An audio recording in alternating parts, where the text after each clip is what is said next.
You know what? It is a Friday, and we are going to keep the hilarious guests rolling today. Our next guest lived in Pasco and was a school teacher before becoming a comedian. Yeah, and he's performing in Tacoma this weekend. Joining us today, Brad Upton. Hey, Welcome. thank you so much. I appreciate it. Thank you. And you're friends with our last guest, too. I had no idea she was going to be here. Oh, so many When I came signed in, I was Lauren Weedman's going to be here. So I was very excited about that. That's awesome. Yeah. I know you were a teacher before you were a comedian, and you were a track coach. Take me back to kind of that moment where you decided, I'm going to drive from the Tri-Cities to Seattle and give this a shot. That's Step on exactly stage. what I did. I drove over, because back then, this was 1983, there was nowhere to get on stage in the Tri-Cities, so I had to drive all the way to Seattle, and I came over and I signed up for an open mic, and right before it was my turn, I chickened out and walked out of the club and drove home and hated myself for a year. Oh. And then I came back exactly a year later and then signed up for the open mic and went on. Were you working on your stuff? Or? Oh yeah, I'd been wanting to do it, but I was afraid. You know, doing stand-up the first time, scary. So I had written all this stuff and had performed it in my head a million times, but to get on stage to do it was a big deal. It must have felt really good to finally get up there and do it. Yes. It did, yes. It was a huge relief. And, you know, everybody goes, wow, that must be weird going from teaching 4th grade to stand-up comedy. I go, entertaining a room full of drunks and a bunch of 10-year-olds. Very similar. It's the exact same skill set. There's nothing different about it. Oh, my gosh. So you touch on Seattle in your comedy. Absolutely. What is your favorite part about the area? Oh, well, Lauren was just talking about it. I mean, it is beautiful around here. I travel all over the country. I've been to all 50 states. I thought, you know what, there's nowhere else I'd rather live than here in Seattle. Wow. It is. It's beautiful. We agree. It's a good place to live. And I know you perform at corporate events, cruise ships, casinos, comedy clubs. What's been kind of the craziest experience that you've had with the crowd? Is that you? Oh, that is me. Hello. Still Man of getting all it done. talents. Still getting it done. Look at there. Yeah, very nice. Yeah, I was coaching high school when I was, and I competed in track in high school and in college, and then I've always coached on the side. That was always something I did as my hobby. So when I was in town, I'm coaching hurdlers. So I've been hurdling I just never stopped. So I can still get over hurdle. I'm still now? Yeah. Oh, wait, that is impressive. I saw a picture of you with Joan Rivers in there, too. I toured with Joan Rivers for a bit. Wonderful. Yeah, she was the sweetest, kindest lady in the world and such a great comic.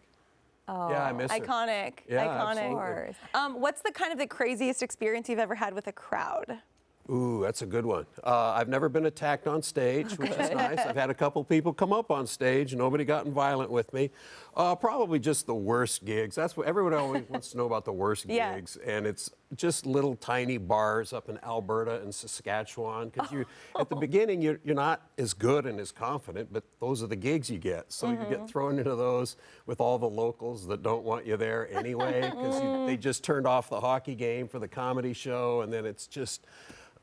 and now when you're on stage at a big theater, you're like, this is so much better. So nice. But you had to put that time in to get there. You do have to put the time in. And it either makes you better or makes you quit. You know, that's really what it is in this business. Now, we are what is called elder millennials. I take issue with the phrase, but you have some words for millennials. What are they? I do. I got a lot of views on the internet because I'd kind of smashed on the millennials a bit, and it went viral, 80 million views or something like that. God.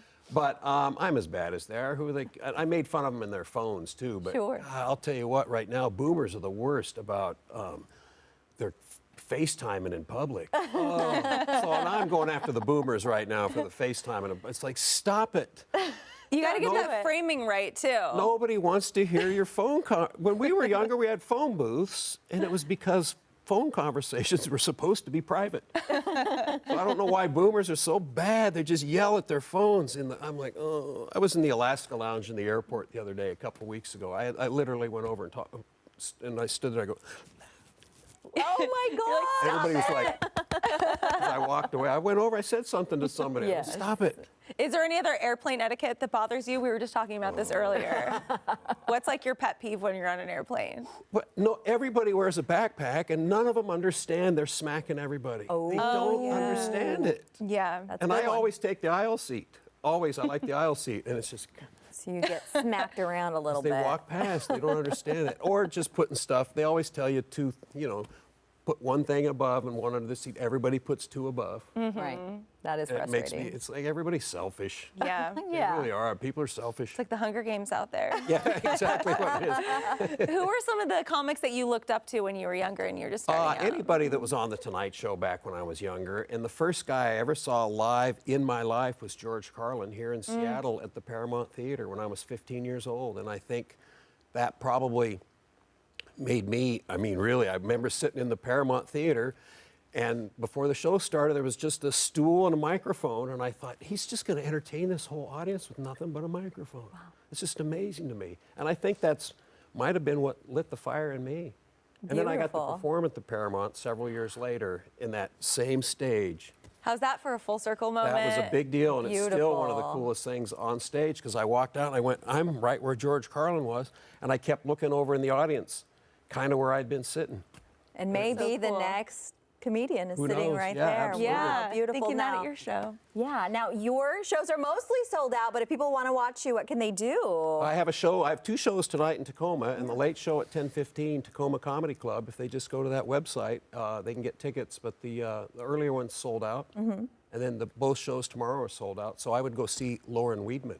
Yeah. That's what I Or would see you do. tonight. that. Yes, Yeah, it's we see love you the tonight. support. I love it. We do have all that information for you, fox13seattle.com/Studio13 Live. Thank you so much, Thank Brad. you for having me. I appreciate Yeah, it. come see us Wonderful. again. Thank you. All right. Well.